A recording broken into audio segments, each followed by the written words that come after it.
আসসালামু আলাইকুম। আমাদের সাথে আছেন বাংলাদেশ আওয়ামী যুবলীগের নবনির্বাচিত প্রেসিডিয়াম সদস্য জননেতা আলহাজ আবু আহমেদ নাসিম পাভেল।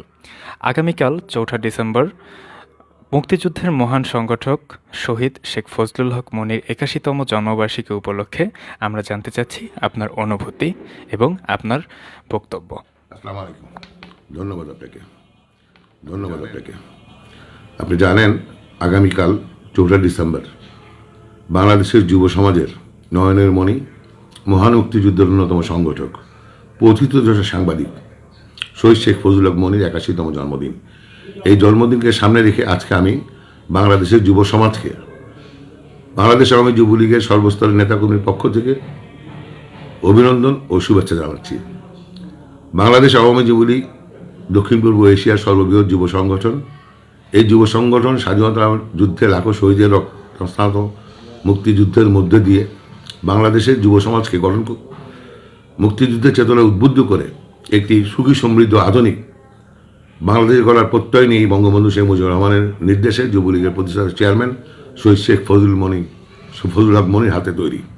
আমরা এই যুবলীগে তার রক্তের উত্তরাধিকার না হলেও আমরা তার আদর্শের উত্তরাধিকার। আমরা যুবলীগের প্রতিটি নেতাকর্মী নিজেকে এক একজন শেখ ফজলুল হক মনি মনে করি এবং এটা মনে করি আমরা বঙ্গবন্ধুর আদর্শ হৃদয় ধারণ করি এবং রাষ্ট্রনায়ক মাননীয় প্রধানমন্ত্রী দেশরত্ন জননেত্রী শেখ হাসিনার ডিজিটাল বাংলাদেশে করার প্রত্যয় নিয়ে সারা বাংলাদেশের যুব সমাজকে স্বাধীনতার মূল্যবোধে বিশ্বাসী হয়ে মুক্তিযুদ্ধের চেতনায় আধুনিক ডিজিটাল বাংলাদেশ করার যে উন্নয়নের মহাসড়কের আমাদের নেত্রী দেশকে এগিয়ে নিয়ে যাচ্ছেন, সেই মিছিলে আমরা শরিক হওয়ার প্রক্রিয়াটি তৈরি করে থাকি।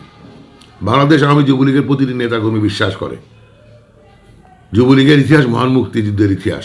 যুবলীগের ইতিহাস স্বৈরাচার বিরোধী গণ আন্দোলনে মানুষের আত্মনিয়ন্ত্রণাধিকার, রাজনৈতিক অধিকার প্রতিষ্ঠার লড়াই সংগ্রামে যুবলীগ তার সর্বশক্তি নিয়োগ করেছিল এবং অসংখ্য যুবলীগের নেতাকর্মীর আত্মাহুতির মধ্যে দিয়েই বাংলাদেশের সকল গণতান্ত্রিক আন্দোলন একটি অবস্থান তৈরি করে নিতে সক্ষম হয়। এই যুবকরাই জিয়া রহমানের দুঃশাসনের বিরুদ্ধে, এই যুবকরাই যুবলীগের নেতাকর্মীরাই এরশাদ বিরোধী আন্দোলনে, বিএনপি বিরুদ্ধে লড়াই সংগ্রামে, এরপর বিএনপি জামাত বিরুদ্ধে লড়াই সংগ্রামে, মানুষের ভোট ও বাদের অধিকার প্রতিষ্ঠার লড়াই রাষ্ট্রনায়ক শেখ হাসিনার নেতৃত্বে অত্যন্ত গুরুত্বপূর্ণ ভূমিকা পালন করেছে। আজকের তারুণ্যের কাছে, আজকের যুব সমাজের কাছে আমাদের প্রত্যাশা আগামী দিনে সকল প্রকার গণতান্ত্রিক রাজনীতি অব্যাহত রাখতে এবং মৌলবাদ ও জঙ্গিবাদ বিরোধী লড়াই রাষ্ট্রনায়ক শেখ হাসিনাকে শক্তিশালী করতে মা মাটি মানুষের প্রতি যাদের মমত্ববোধ আছে, সমাজের সকল শ্রেণীর সকল পেশার যুবকরা যুবলীগের পতাকা তলে ঐক্যবদ্ধ হয়ে আমাদের প্রিয় চেয়ারম্যান শেখ ফজল শামস পরশ ও বিপ্লবী সাধারণ সম্পাদক মাইনুল হোসেন নিখিলের নেতৃত্বে যুবলীগে যোগদান করবেন এবং বাংলাদেশকে যত দ্রুত সম্ভব দ্রুততার সাথে মধ্যমায়ের রাষ্ট্র থেকে আধুনিক উন্নত রাষ্ট্রে পরিণত করতে গুরুত্বপূর্ণ ভূমিকা পালন করবেন।